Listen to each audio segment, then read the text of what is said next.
onto this computer. Nice. All right, my friends.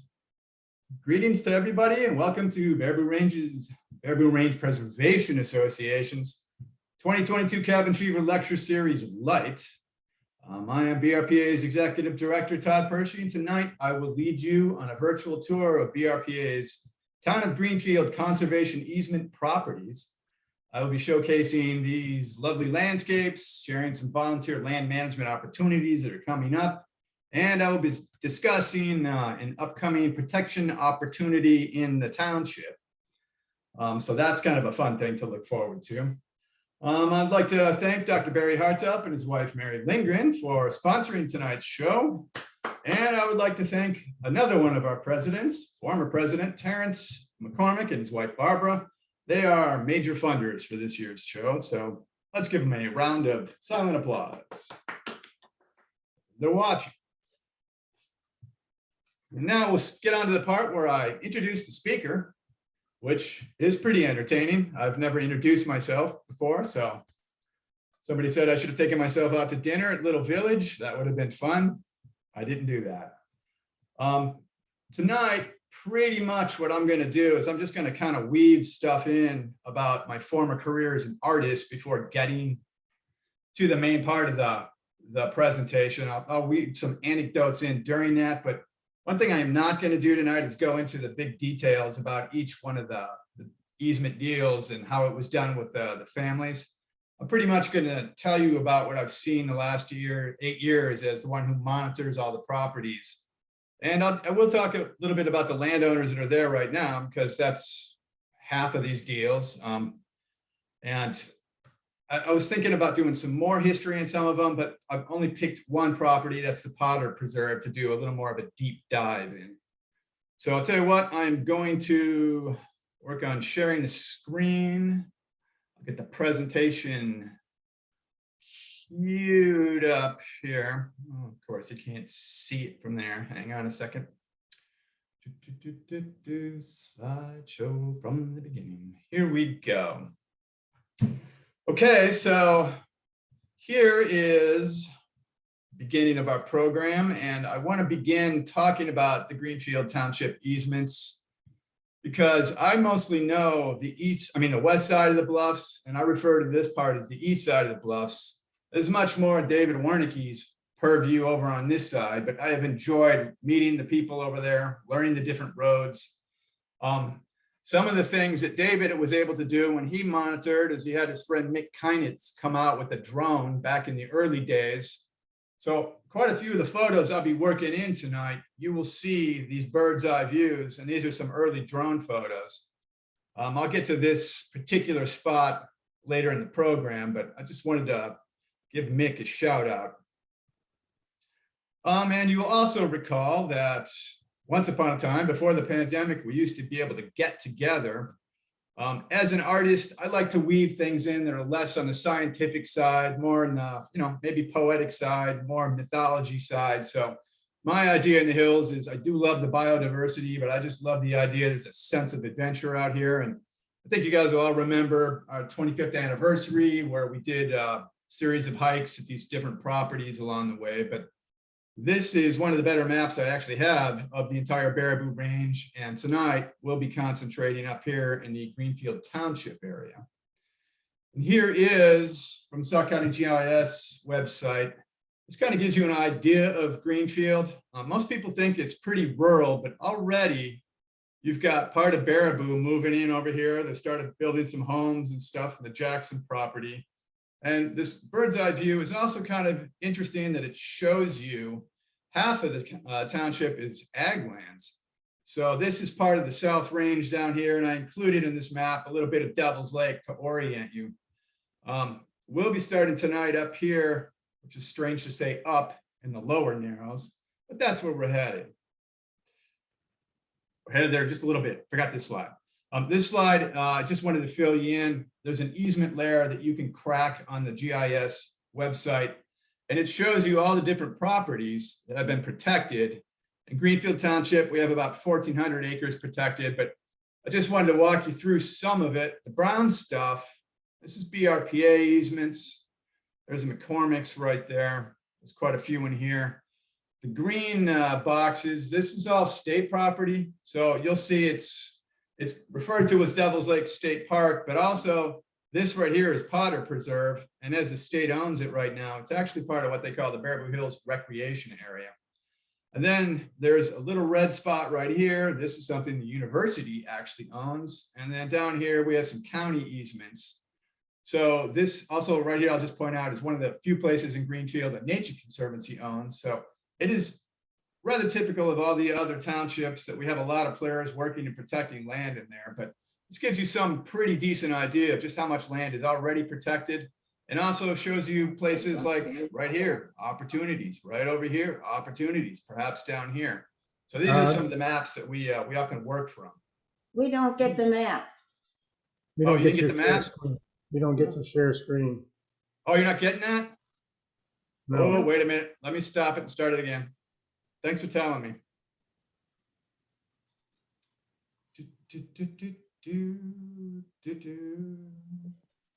I was seeing it Are clearly. you guys, are other people seeing it? Yeah. I had it. Yeah, Todd, everything is fine. Okay, good, good. Well, I had it, Todd. let me start it out from the current slide again. I gotta wait for my top bar to split. Perfect. You can mute it again. I think you have to go down in the corner. Hang on, let me figure this out 1 second. Here we go. I can get there this way. Slideshow from current slide. All right, you guys good again?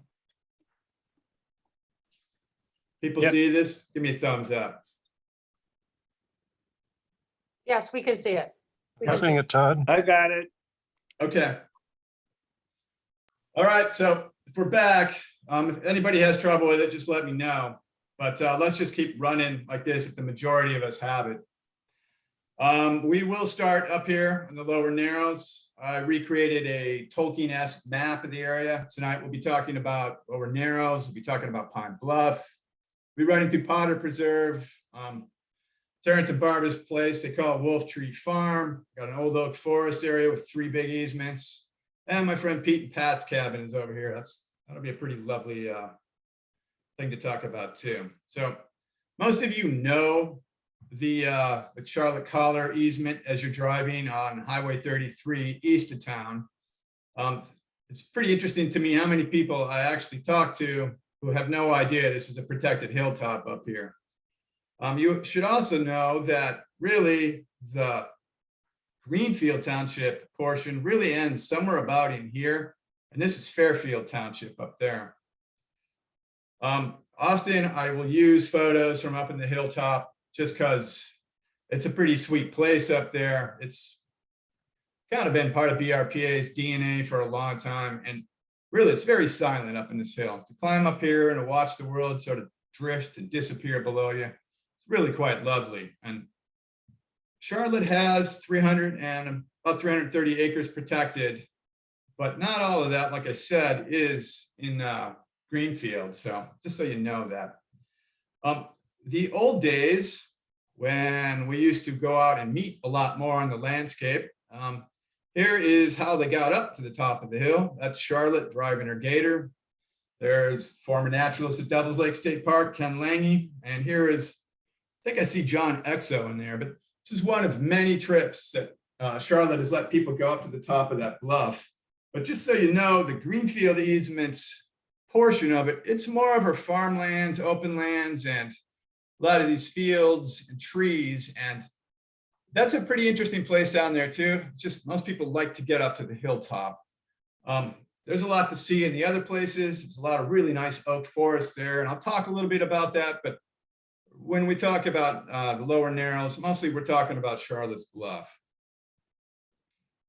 I also wanted to mention, and I've already talked to David about it a little tonight, but these 3 guys, David, John Haugen, and Larry Phelps, they did the lion's share of documenting these properties, doing the baseline documentation.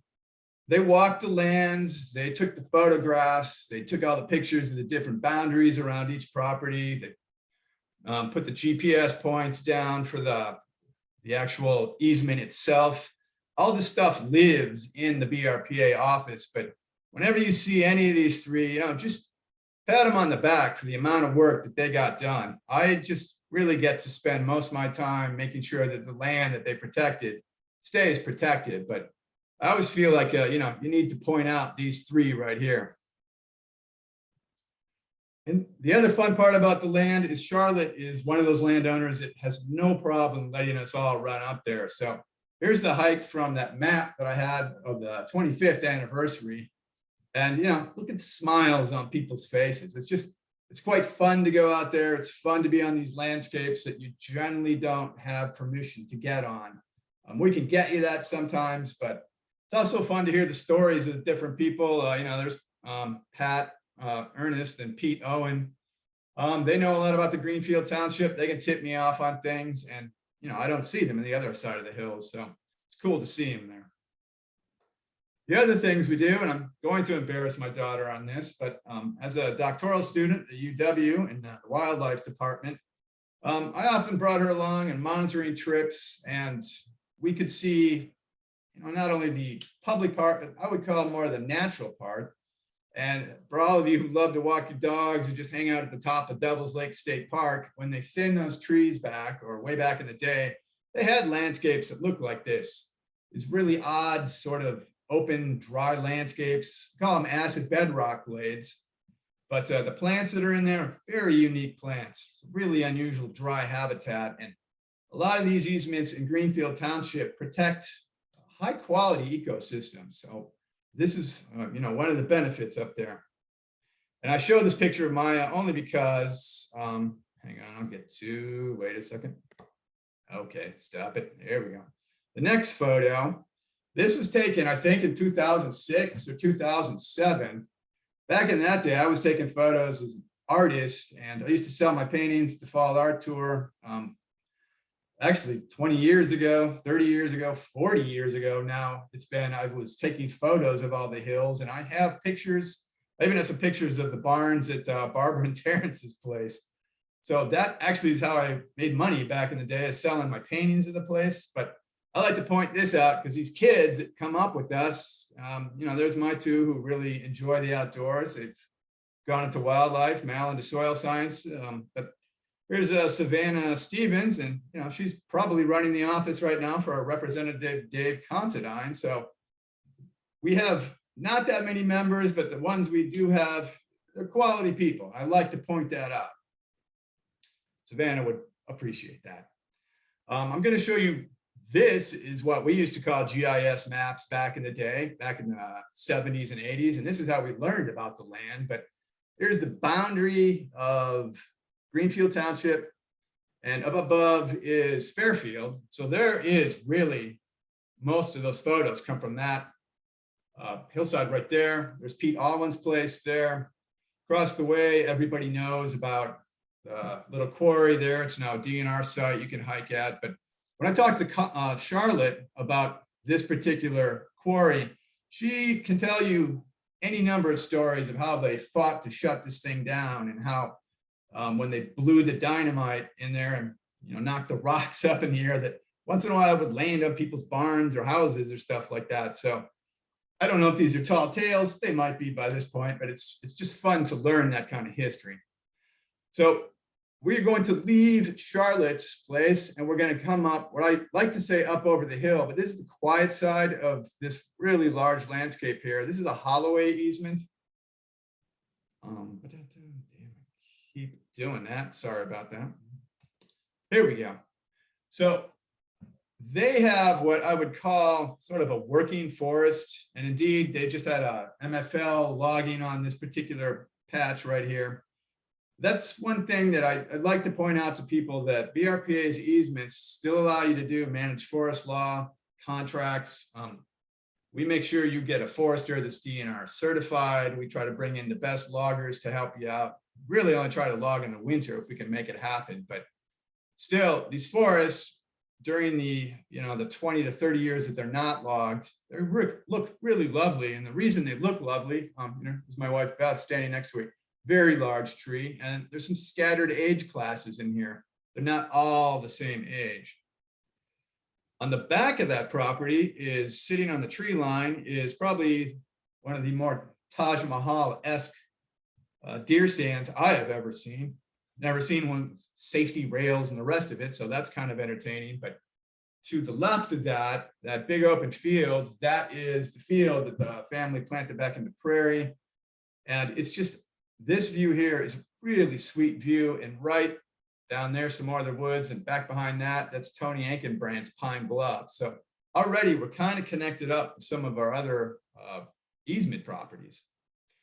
Now, I'm not going to read a lot of stuff tonight, but I felt obligated to say that, to tell you that Arlie Holloway passed away a couple months ago, and it's just like one of the nicest guys. But you know, I don't like reading people's obituaries too much, but the family, it interests me, since they still have the property in the family, it interests me how they thought about it. And they had a paragraph from that obituary I'm going to read to you. It goes like this. Arlie was ever appreciative and grateful of nature. He was a steward of the land and enrolled some of his properties in the Baraboo Bluffs restoration program. He was a person who truly believed that we needed to leave the outdoor world a better place than it was when we first set foot on it. He could be heard saying that the only thing he would leave behind in the woods and fields would be a footprint. Pretty sweet sentiment. So the next time I climb that on a monitoring day, or if somebody's with me, we can just watch the wind blow through this prairie grass. This time of year, we'll be able to see some red-tailed hawks, be able to see turkey vultures floating over us. Once in a while, they have a merlin out there. You know, it's just, you can hear the traffic somewhat from Charlotte, but when you get up over the hill, you can't hear anything. And that's classic old-timey Baraboo Hills right there. Now we will drop down, like I said, from the lower narrows. We'll be heading over here to Pine Bluff. And the Pine Bluff farm is an interesting one. It's actually two easements. To the right side of the bluff down here in the bottom, I think right about here over is what Toni Ankenbrandt, who has the property now, that's the easement that she owns on that. And then below, she's got a couple of restored prairies, some ag fields, and it drops down to her barn. It is just the sweetest walk to slowly meander up that way, because, you know, not only do you get a little agricultural habitat, weave through the prairie every time you go through here. This time of year, especially in the winter, you can see, you know, there's probably 10 to 20 deer beds in there, because the deer know hunting season's coming up. Then we head up the bluff. And mostly the bluff, which is called Pine Bluff, it's covered in these pretty big oak trees at the top. Through the years, she's had some management take place up there. Right now, they're thinning out a lot of the prickly ash.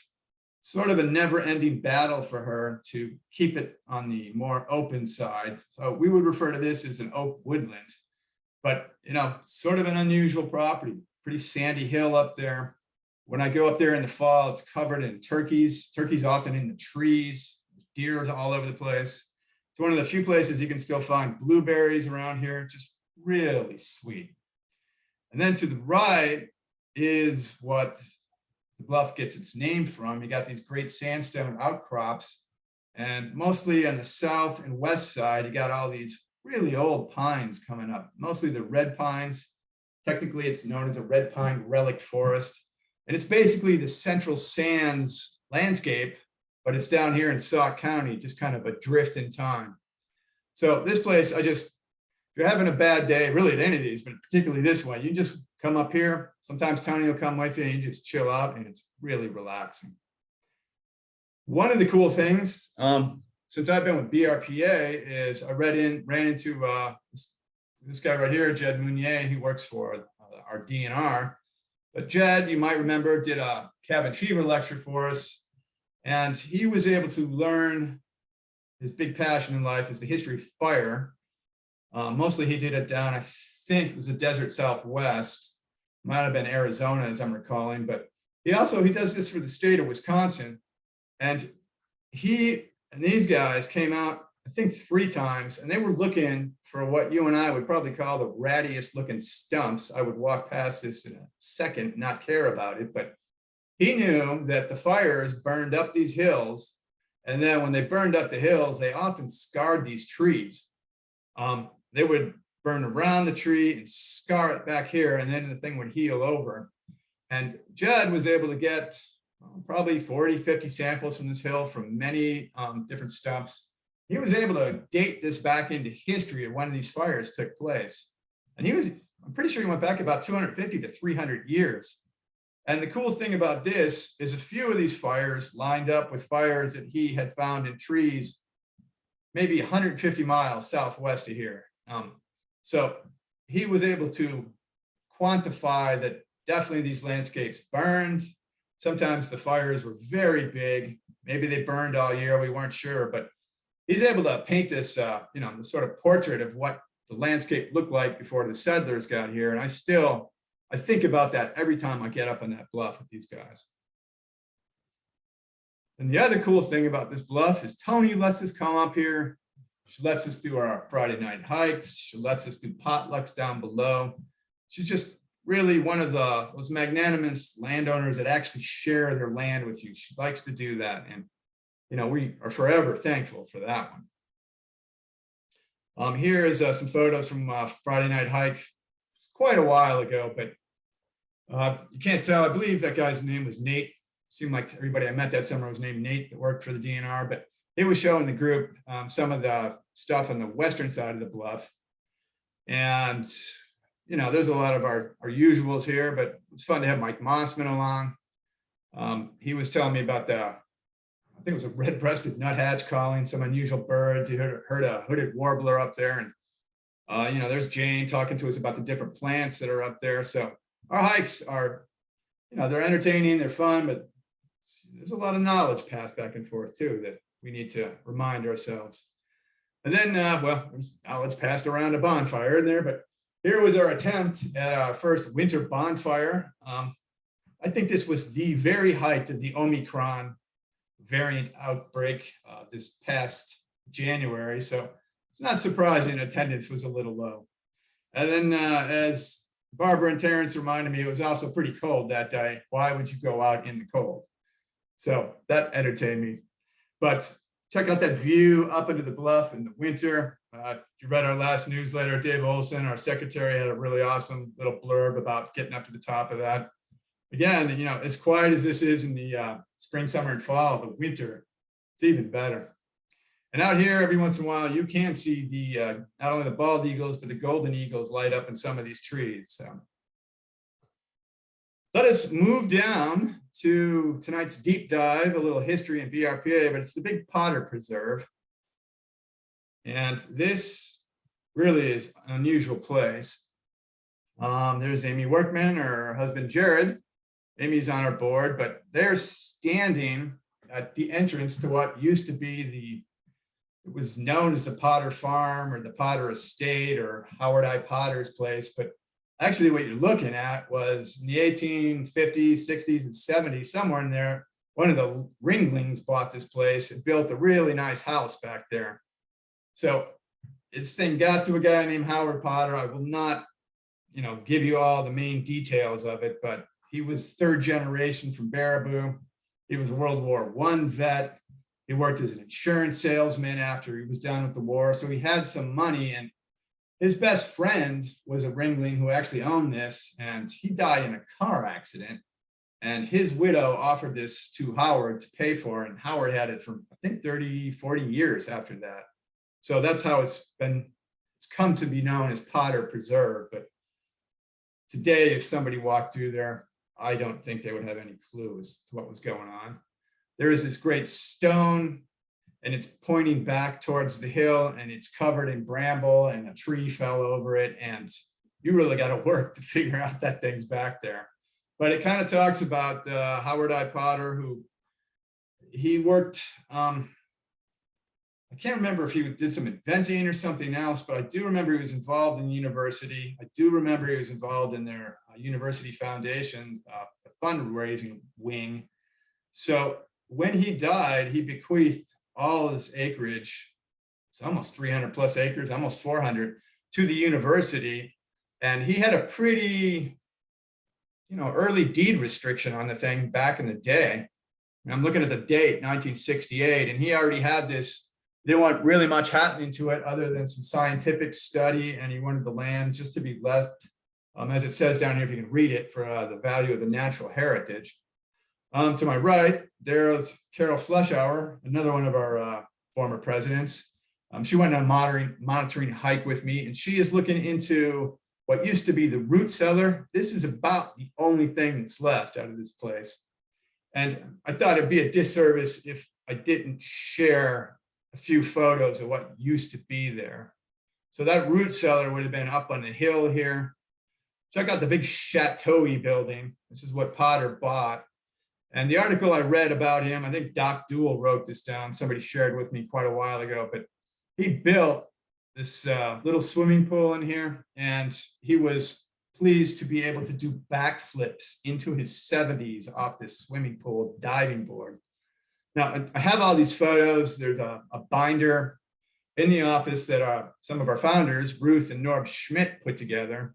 It went out one December in 1997, and the property at the time, the university was trying to get it to a different owner, looking for a nonprofit. BRPA was kind of in the mix. TNC was involved. It ended up with Aldo Leopold. I'm not going to tell you the long story on that, but Ruth and Norb went out just to look mostly at the hazards in the buildings, and they've got these great notes. Like this one says something about gate not locked, pool full of water. So I believe they were thinking about a few biohazards. I don't know if any of you have been out there. Many of us, I have learned, actually skulked out there and possibly removed a board or two from these buildings, or a rock or a doorknob or something.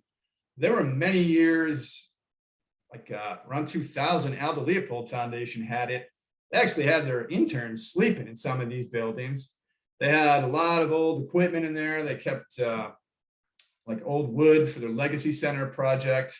They had new wood sitting in there. They had me go pick some wood out to make frames for some of the paintings I did. But it was just such a fascinating place to go into. You're always wondering who lived here. What's the story behind this? And also the 400 plus acres full of really big ancient oak trees. That in itself was pretty sweet as well. Good, did that again. So here's some of the stuff that Norb was concerned about. He mentioned leaky oil drums, possible herbicides and pesticides. He had pictures of these sprayers and never really was able to identify this blue substance trickling all over the place.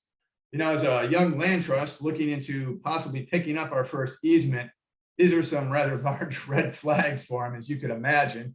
Didn't really want to be in the hook for that one, but to me, the weirdest thing is, as solidly built as a lot of these buildings are, almost every stick of the stuff is gone, including the foundations. It's really unusual.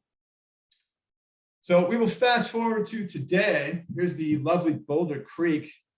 The photos here are usually from the road that most of us walk in on, and it would have been up over here to the left, would have been all those buildings.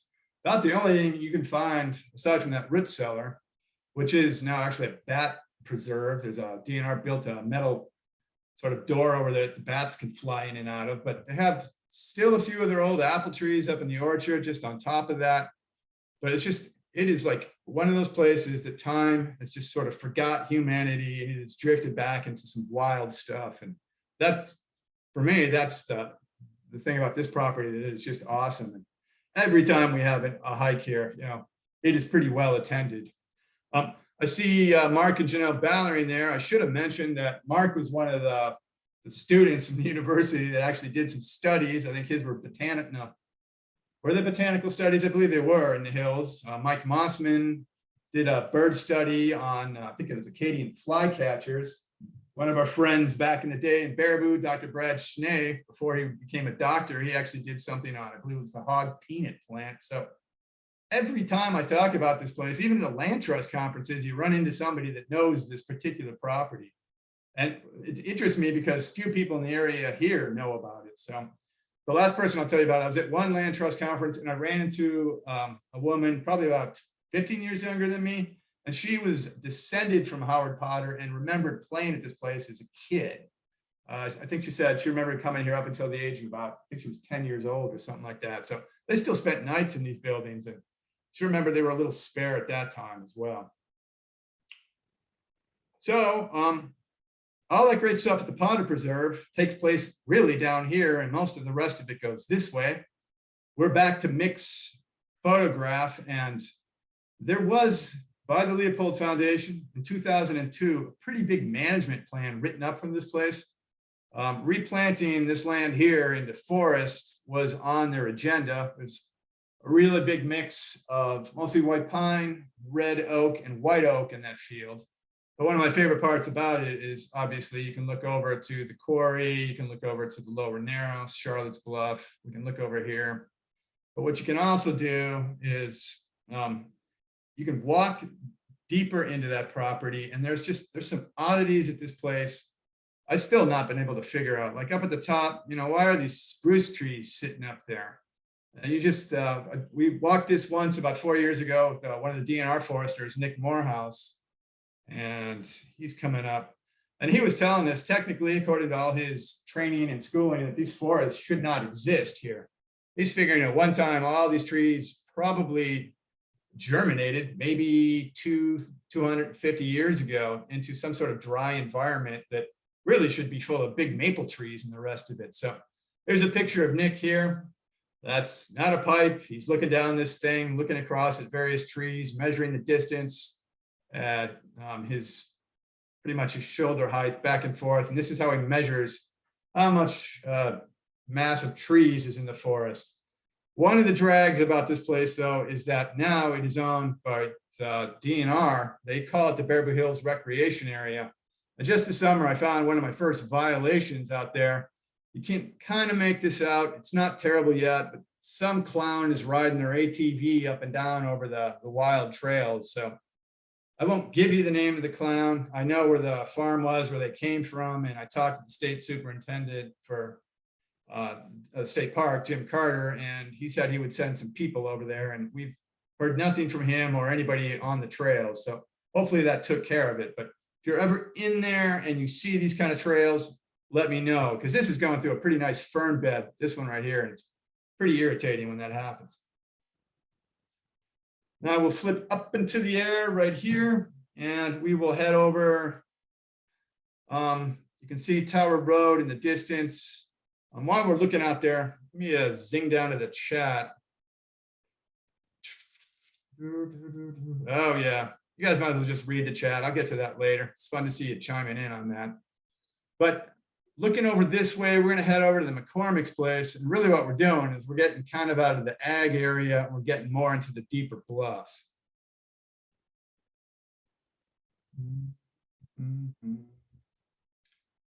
So we zip from here and we head over to McCormick's, called Wolf Tree Farm, but now WTF has an entirely different meaning that we don't really talk about. This is one of the sweet photos we took. I have another photo a little bit later on about the pandemic hikes that we did back in 2020, but this is how science is done now. 15 years ago, we're still out with our field guides, with our cameras, but there's my buddy Bill Barker from the university, my son Malachi, and we're all out with our phones. They have their apps on them. The apps are telling us what plants we're looking at, what kind of rocks, what kind of birds, and it's pretty fascinating to watch. But also fascinating is just the deep oak forest that McCormick's have and this really sweet flow of water here.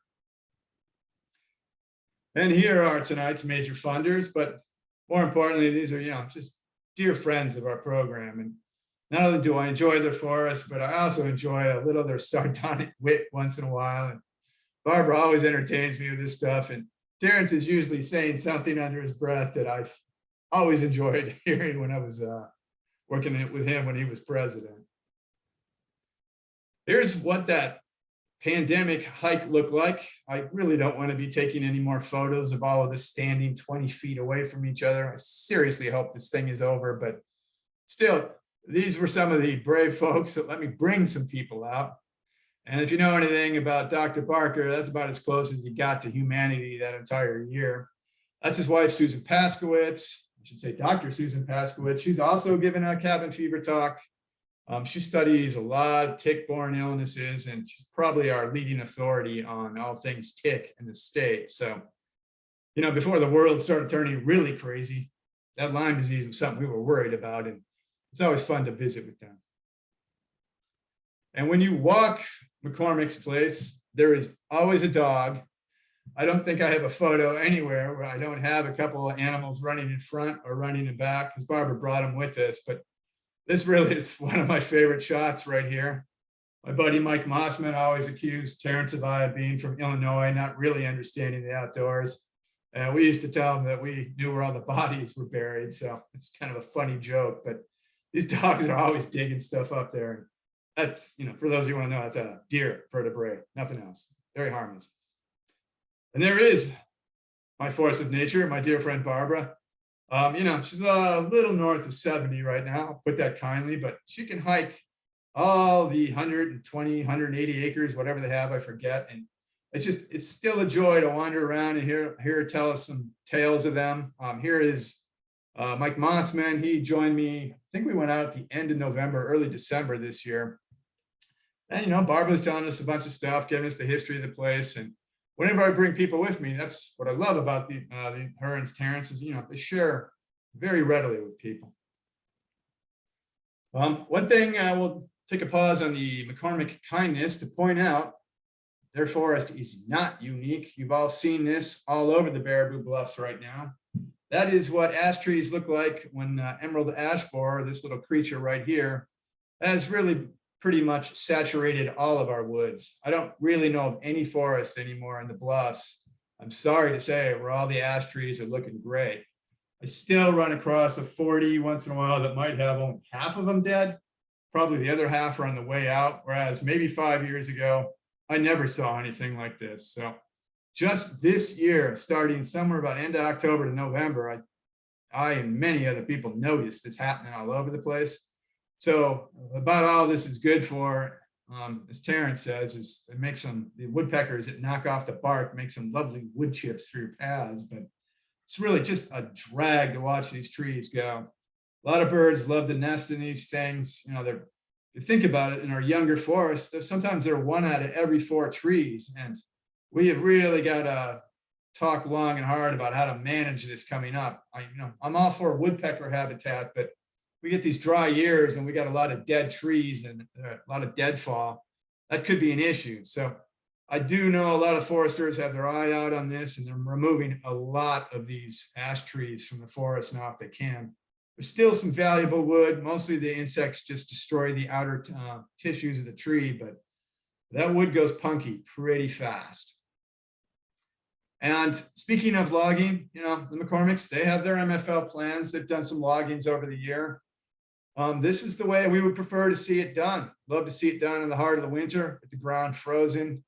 We love it when a neighboring landowner lets you bring the logs, not through their deep property to rut it, but across his open ag fields. You can drop these trees in the frozen ground. They could be loaded and taken away to market. And I'm not going to say no harm done, but the MFL plans ask that we do thin out our woods, that we do get tree species to the forest products folks. And at the same time, the McCormick's woods are not even age class. There's a lot of younger trees and a lot of nice diversity. You take one out here, you let that one sit there, you let these woods recover. And I've birded there many times after these loggings, and it takes about 2 or 3 years for the slash to go away. And there's openings 30, 40, 50 feet up into the trees that the birds are flying through, especially the neotropical migrants, that don't happen in some other forests. So it's pretty sweet to see some of that happen. And I have to admit that when I first got to the hills many years ago, I hated to see a logging truck. So, I've kind of come around on that one. But then the other cool thing about the McCormick's place, as most of you probably know, but, retired architects build beautiful homes. They share their homes and their experience. And here's something some of you might have been at. I see Jim and Marianne was in here. There's Mary and Barry. There's my dad. They had something for Gathering Waters, which is our state group who rides herd over all the land trusts. They have something in September and October called Land Trust Days. And here is Mike Carlson, their executive director. He came out to give us a little pep talk, and talk about what Gathering Waters does, talks about the importance of all the land trusts. But, this is one of my favorite photos down below of Terrence and Beth. It's just a big smiles.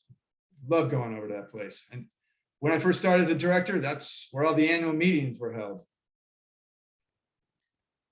Okay, so we're going to move from a peopled place to what I like to call the old oak forest.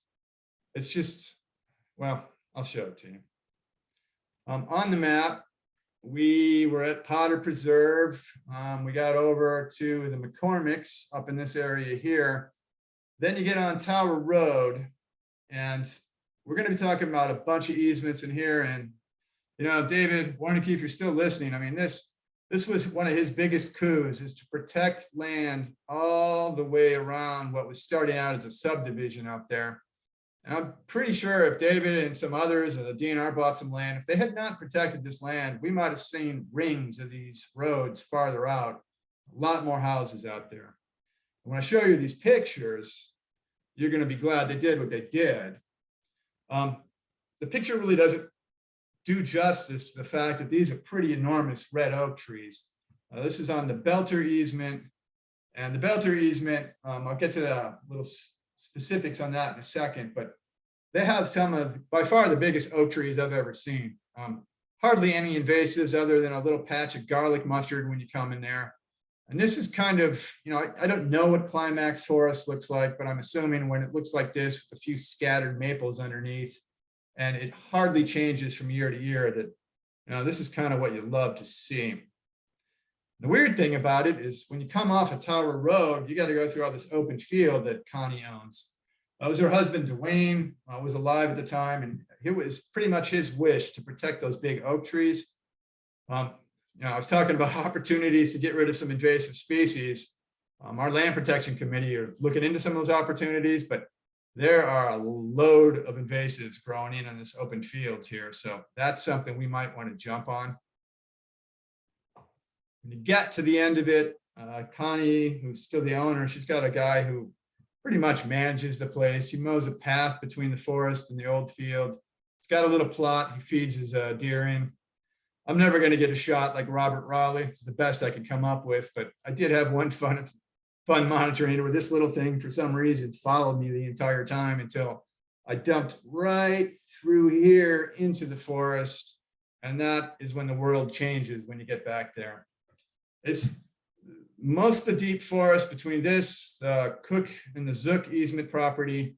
The paths have grown in, and it's just kind of wild kingdom back there. You don't go anticipating to get lost. You just know you're going to get lost. So you pretty much pick a direction and go in that, and that's what's going to happen to you. But on the Belters, it's mostly these oak trees coming up, not a lot growing between them. There's a lot of woodland, you hear ovenbirds singing in here, a lot of things that nest in the forest floor. A lot of scarlet tanagers in here, a lot of Acadian flycatchers. I've heard both kinds of vireos in here, yellow-throated, red-eyed. I mean, it's a birder's paradise in here.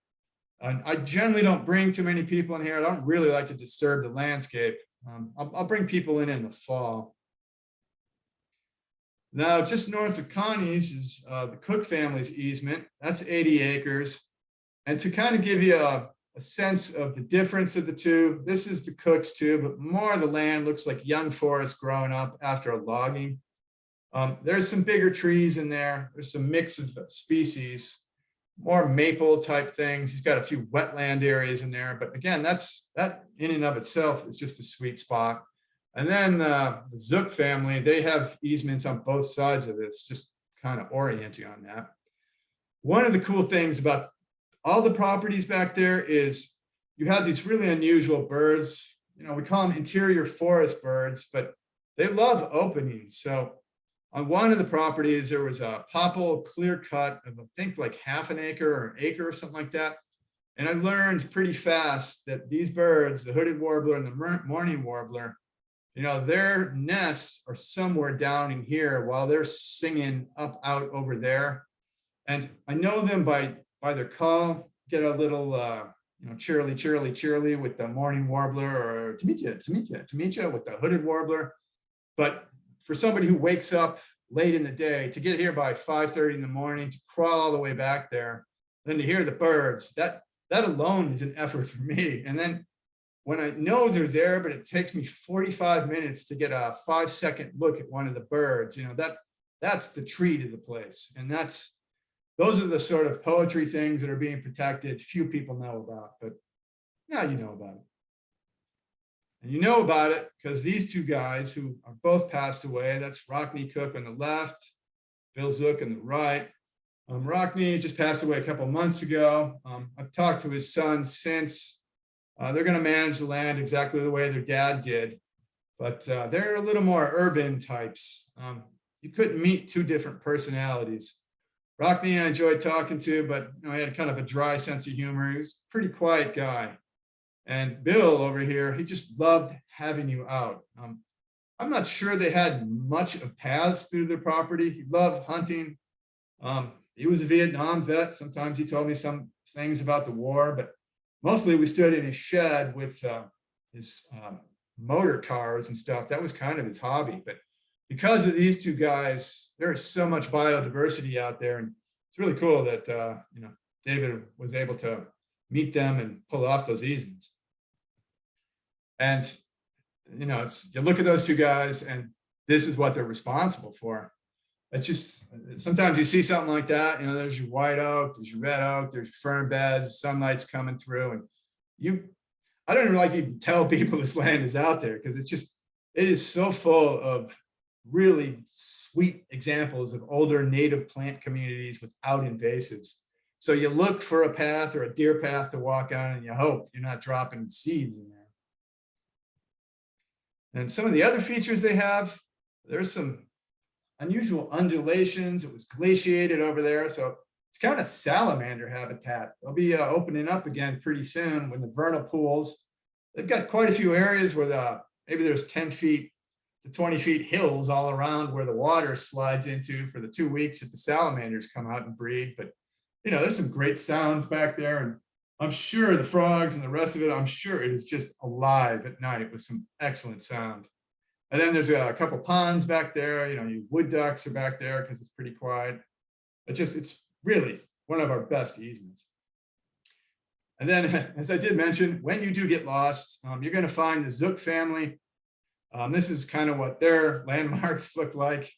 I love this place where you can draw your firewood. I'm not sure that pickup's moved in many years, but nice place for your firewood. And then this over here, Robert and Karen Mesmer and I took a hike a couple years ago. And, you and I look at that and think this is some ratty van, but actually they have a wood burning stove in there. And I'm pretty sure that was somebody's deer camp. And this is the sticker in the back of the window.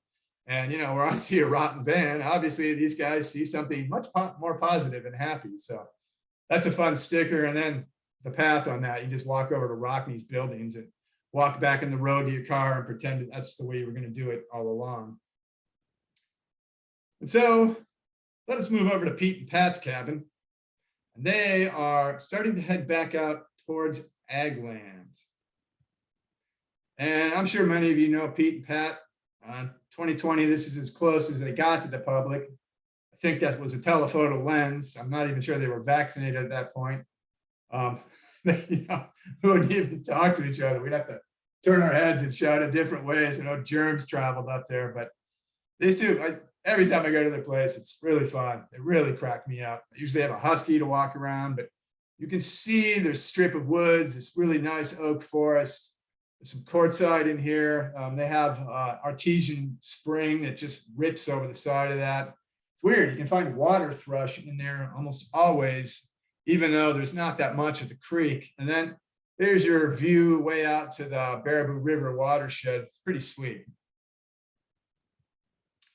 And another cool thing about these two is they actually manage a lot of the ground. So Pete, when he found out about the monarch problems, asked me about, where do you get seed for milkweed and things like that. But they've had a prairie there for quite a long time.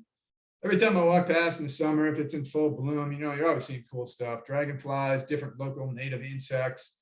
And this, you'll note we're starting to go downhill from this cabin, but this is what's right on the other side of it. So there's some pretty unusual birds even in here, but I have to admit, this is not deep forest landscapes. You're not going to get some of the stuff that are on some of our other properties. And then these two, Pete's had a health issue or two, and some of the buckthorn and Russian olive, and autumn olive is really getting away from them. It's kind of the same at Berber and Terrence's in some spots. So our land protection committee was thinking this fall that maybe we should have a few work parties, go out, cut some of these things down in November, treat the stumps, maybe make some burn piles. And, maybe next year we have our winter bonfires out at maybe one of their places. So that could be quite fun. So stay tuned for that. But really, this is, since, it's not like a land owned by Nature Conservancy or some other group, a lot of our landowners really can't get to these sorts of issues. So we would like to be able to offer a service to help them out. And then here's where the trip comes full circle. The very end of their land actually juts out and looks out over what is that lower Narrows Gap. This is where we monitored last year. There's Barry, and there's Pete, Pat, and there's Jill Ellenwood, our newest board member. And, they'll both be able to tell you how interesting these two are, how much fun they are to talk to. But here's their Leopold bench. It's sitting out this strip of land. I'm sure they go down there a lot and just kind of watch the world go by. But it's pretty sweet to see all the protected land out there, knowing that it's our protected land. And then the last thing I'll talk about tonight, I don't want to name the landowner. I like to keep things private, but we are going to start negotiating an easement a little farther down from Pete and Pat's.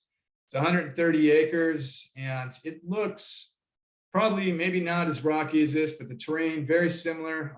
It'll start looking like this in about hopefully a month. Our bloodroot, all our other native wildflowers will start coming out, but there's a lot of those flowers still on those hillsides. And I'll show you the tote map on that. So Pete and Pat are sitting right about here. Then we get out to this, and this would be some of the property. So we would have some Berber River bottomland. Probably not worried about development there, but there's a couple parcels here that the landowner has that would be nice to lock up into one easement.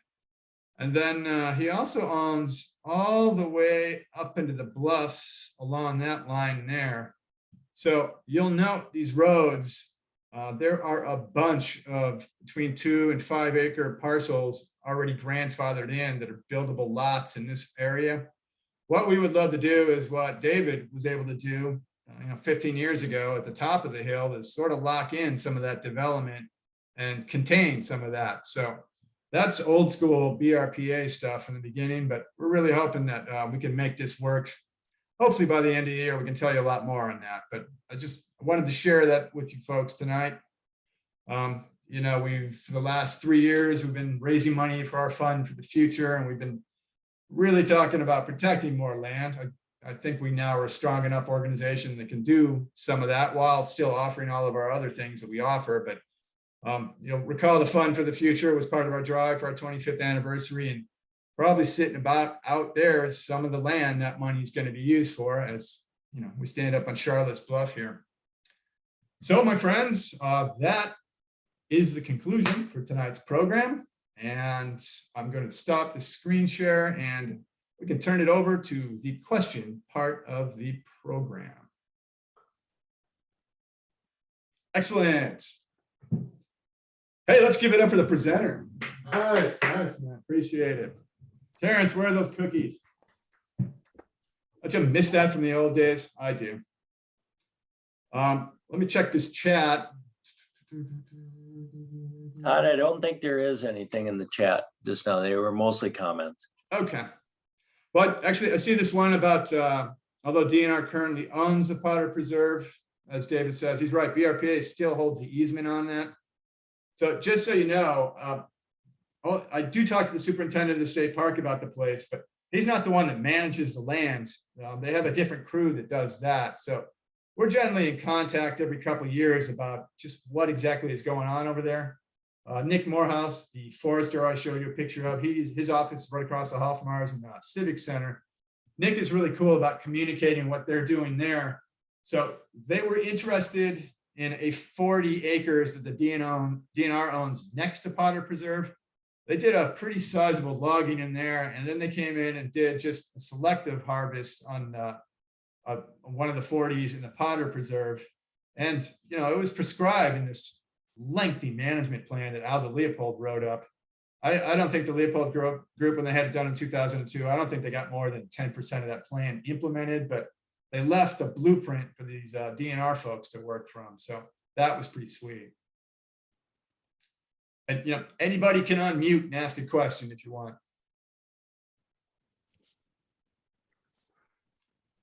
Or you can do this.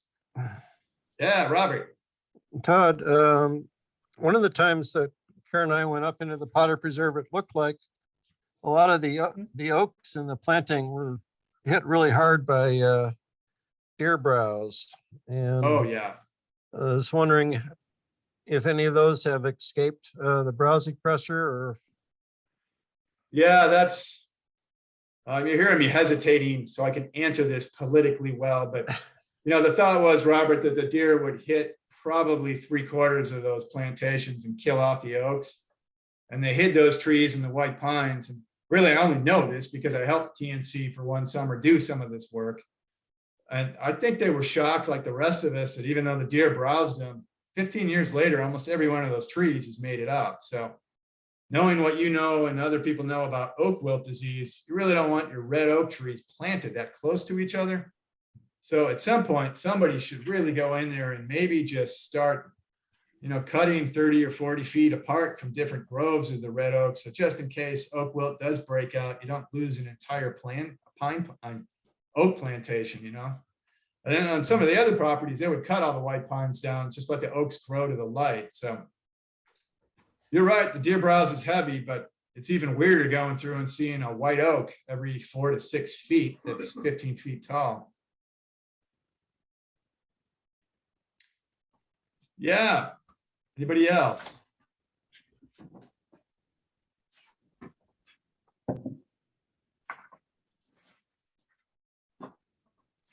Really? You guys are this shy?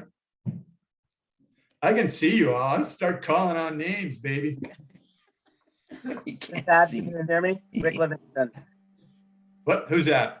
Rick Livingston. Rick. Oh, Rick, you're on. Awesome. Tell us something about those plantation trees. Rick the Stick. Yeah, I was involved with those plantings. Excellent.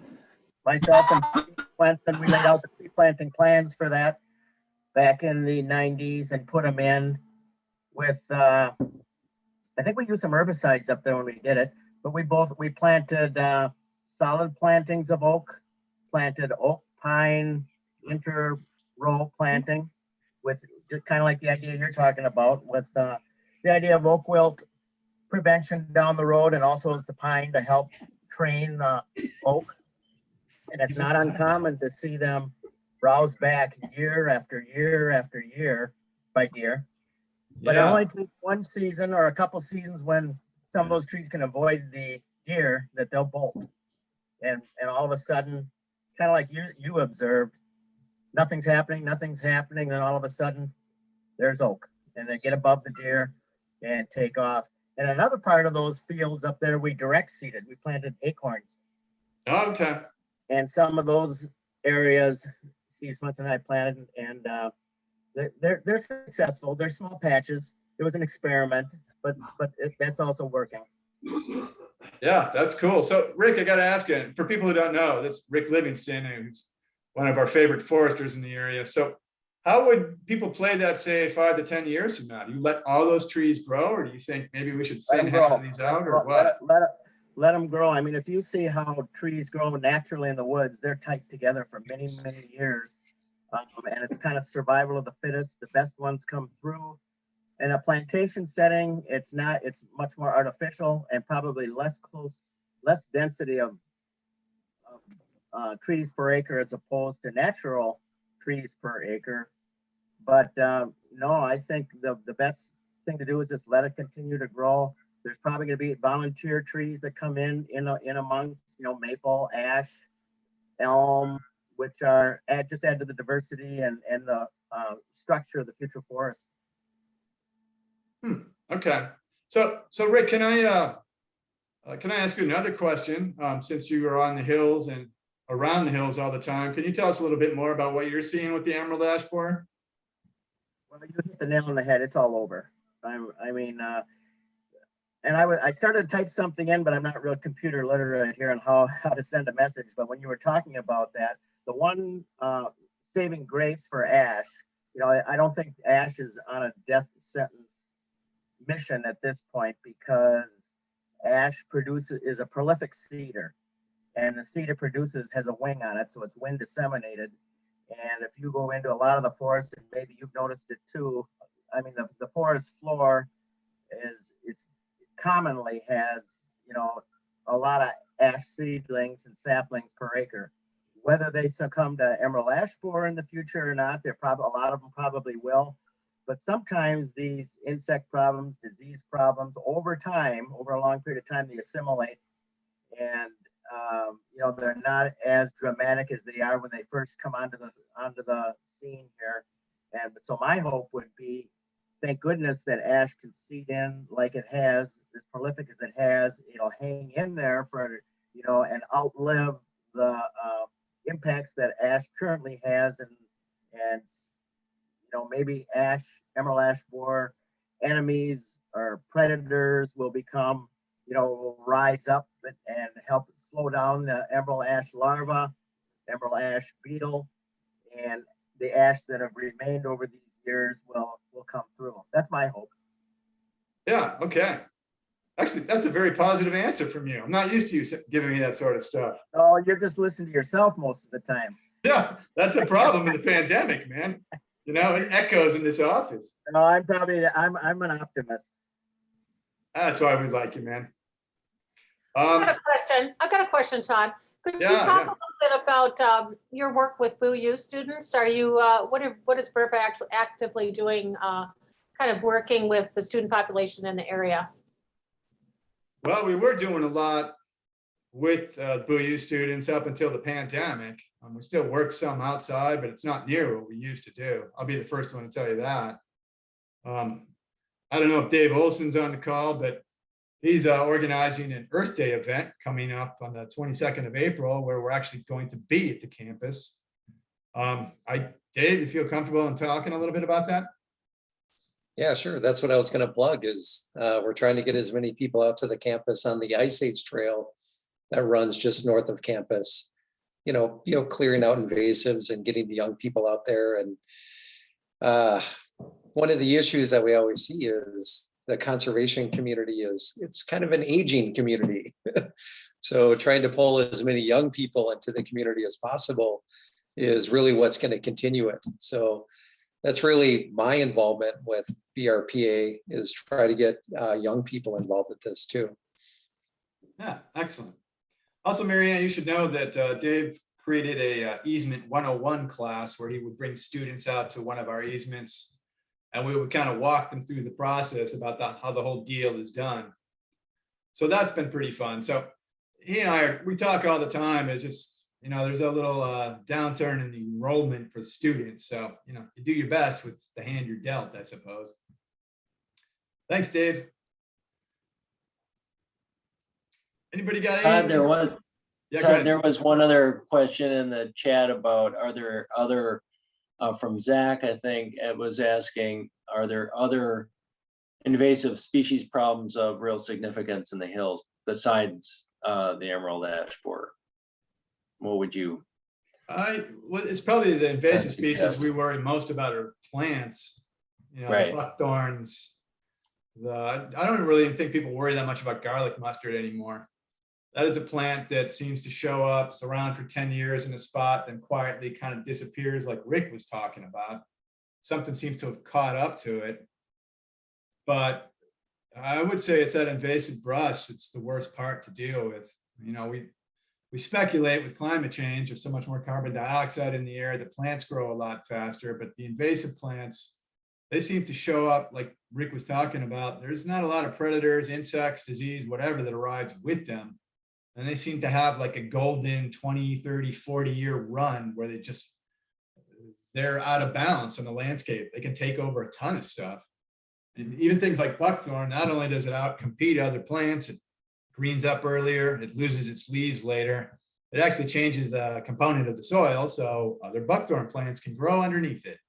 So some of these things are pretty pernicious.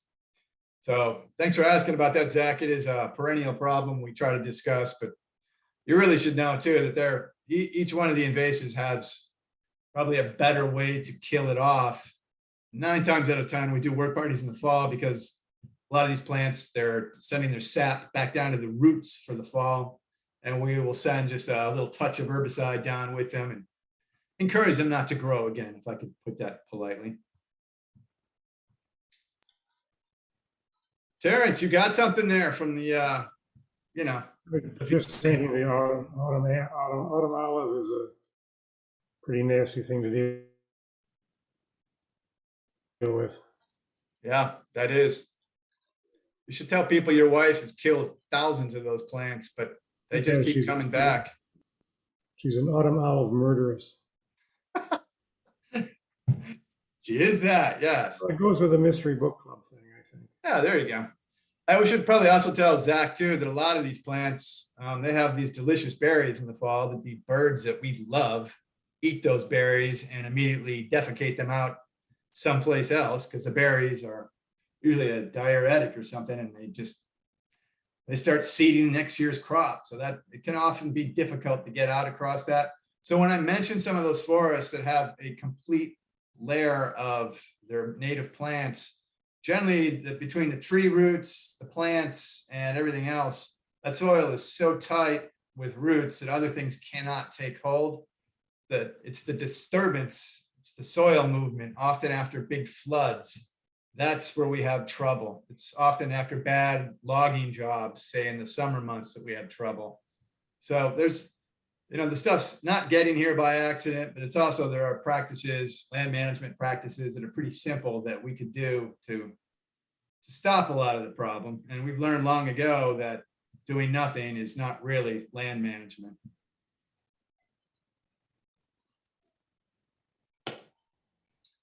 Excellent. Feeling like we could lock it down for the night there, Dr. Hartop. Hey, Doctor, as the current BRPA president, what would you have to say to the group? The end of our cabin fever series. I would actually say we're looking forward to trying to put together a couple of outdoor walks and gatherings in the warmer months. That's and so that we can find a way to kind of gather again and get out and enjoy this landscape in person. So more to come on that. Yeah, and Barry, I think we also did talk about maybe we move some of the cabin fever to warm weather dates and the walking cabin fevers. We'll get some experts on various things out that we can visit with out in the landscape. Yeah. All right. Thanks, Doctor. Great job. Yep, great job, Todd. Thanks so much. Yeah, thanks, everybody. We'll hopefully see you live somewhere out there. Thanks, Todd. Good Good to night. see you, Ernest. Good night, everybody. Good to see Thanks you, and good Ernest. night. Weekend. Good night. Right. Bye, Arlene. It's good seeing you. Okay, Todd. Yeah, bye-bye. So long. See you, Steve. Good night.